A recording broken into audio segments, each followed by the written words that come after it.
Alain Chouet, pour les quelques-uns d'entre vous qui ne sont pas encore familiers avec l'organisation interne des services spéciaux, notamment les services spéciaux français, le service de renseignement de sécurité est celui qui est chargé du recueil du renseignement et de la mise en œuvre des mesures actives à l'extérieur du territoire national en matière de contre-criminalité, de contre-espionnage, de contre-prolifération et de contre-terrorisme. Comme bon nombre de mes collègues professionnels à travers le monde, j'estime sur la base d'informations sérieuses, d'informations recoupées, que la Qaïda est morte sur le plan opérationnel dans les trous arabes Tora Bora en 2002. Les services pakistanais ensuite se sont contentés de 2003 à 2008 à nous en revendre les restes par appartement contre quelques générosités et quelques indulgences diverses. Sur les quelques 400 membres actifs de l'organisation qui existait en 2001 et dont on trouvera une assez bonne description dans l'excellent bouquin de Mark Sageman, Understanding Terror Networks. Il y a moins d'une cinquantaine, essentiellement des seconds couteaux, à l'exception de Ben Laden lui-même et de Ayman Zawahiri, mais qui n'ont aucune aptitude sur le plan opérationnel. Donc moins d'une cinquantaine ont pu s'échapper, disparaître dans des zones reculées, dans des conditions de vie précaires et avec des moyens de communication rustiques ou incertains. C'est pas avec un tel dispositif qu'on peut animer à l'échelle planétaire un réseau coordonné de violence politique. D'ailleurs, il apparaît clairement qu'aucun des terroristes post-11/9 qui ont agi à Londres, Madrid, Casablanca, Djerba, Sharm el-Sheikh, Bali, Bombay, etc., ou ailleurs, n'a eu de contact avec l'organisation. Et quant aux revendications plus ou moins décalées qui sont formulées de temps en temps par Ben Laden ou Ayman Zawahiri, à supposer d'ailleurs qu'on puisse réellement les authentifier, elles n'impliquent aucune liaison opérationnelle, organisationnelle, fonctionnelle entre ces terroristes et les vestiges de l'organisation. Bien.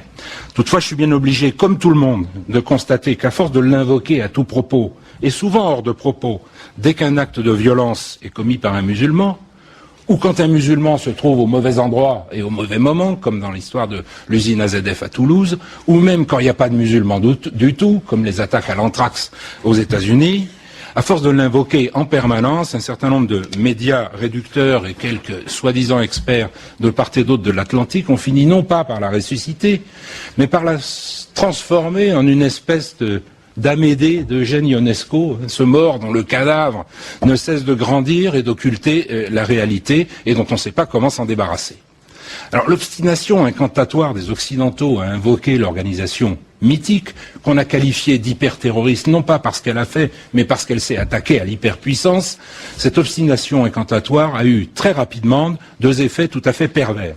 Premier effet, tout contestataire violent dans le monde musulman, qu'il soit politique ou de droit commun, quelles que soient ses motivations, a vite compris qu'il devait se réclamer de la Qaïda s'il voulait être pris au sérieux, s'il voulait entourer son action d'une légitimité reconnue par les autres, et s'il voulait donner à son action un retentissement international.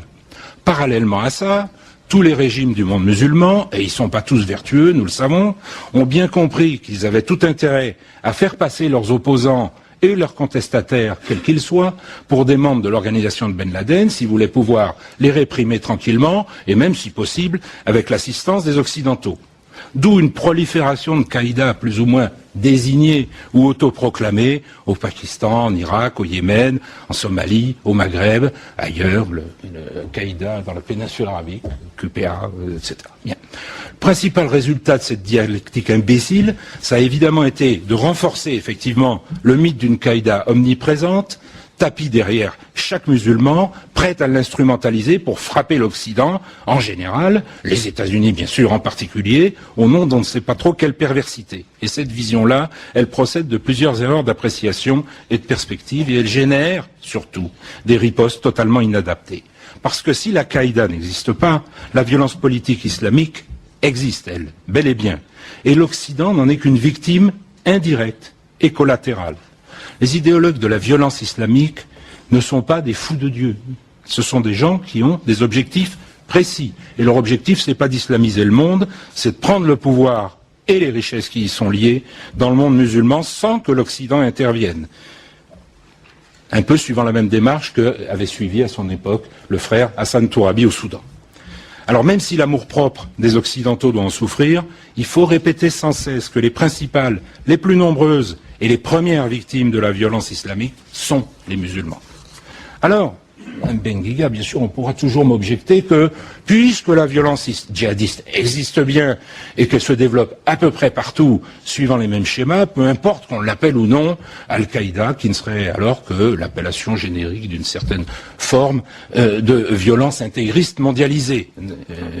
Bon, et un certain nombre de journalistes devenus plus prudents maintenant, au lieu de nous parler d'Al-Qaïda, nous parlent de la nébuleuse Al-Qaïda. Alors, la nébuleuse, c'est nébuleux, et le problème, effectivement, c'est qu'une telle confusion sémantique est à l'origine de toutes les mauvaises réponses et exclut de facto toute solution adaptée au problème. Et tous les services de sécurité et de renseignement savent pertinemment qu'on ne s'oppose pas à la technique du lone wolf par des moyens militaires, des divisions blindées, ou par une inflation de mesures sécuritaires indifférenciées. On s'oppose à la technique du lone wolf par des mesures sécuritaires ciblées, appuyées sur des initiatives politiques, sociales, économiques, éducatives et culturelles qui visent à assécher le vivier des volontaires potentiels en les coupant de leurs sponsors idéologiques et financiers. Non seulement, et là je vous renvoie à différents rapports du Trésor américain, rien de sérieux n'a été entrepris pour tenter d'enrayer le substrat financier, et encore moins le substrat idéologique de la violence djihadiste, mais en désignant la Qaïda comme l'ennemi permanent contre lequel il faut mener une croisade par des voies militaires et sécuritaires totalement inadaptées à sa forme réelle, on a pris une mitrailleuse pour tuer un moustique. Alors évidemment, on a raté le moustique, mais les dégâts collatéraux sont patents, comme on peut le constater au quotidien, en Irak, en Afghanistan, en Somalie, au Yémen. Et le premier effet de cette croisade ratée, ça a été d'alimenter, au contraire, le vivier des volontaires, de légitimer cette forme de violence, d'en faire le seul référentiel d'action, d'affirmation possible dans un monde musulman dont l'imaginaire collectif est traumatisé maintenant par une loi universelle des suspects qui pèse sur elle, par des interventions et des occupations militaires massives, interminables et aveugles.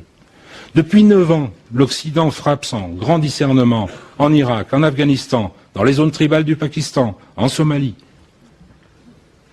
en Palestine bien sûr. On se propose maintenant d'intervenir au Yémen, et puis pourquoi pas pendant qu'on y est en Iran, mais aux yeux des musulmans, Ben Laden court toujours au nez et à la barbe de la plus puissante armée du monde, et le régime islamiste d'Arabie Saoudite reste sous la protection absolue de l'Amérique. Alors pour conclure, et essayer d'apporter mon élément de réponse à cette table ronde, où en est Al-Qaïda? L'Al-Qaïda, elle est morte entre 2002 et 2004. Mais avant de mourir, elle a été engrossée par les erreurs stratégiques de l'Occident et les calculs peu avisés d'un certain nombre de régimes de pays musulmans. Et elle a fait des petits. Alors le problème pour nous, c'est maintenant de savoir si nous referons avec ces rejetons malvenus les mêmes erreurs en alimentant un cycle indéfini de violence, ou si, pour garder la référence à UNESCO, nous saurons, avec nos partenaires arabes et musulmans, enrayer la prolifération des rhinocéros. Merci.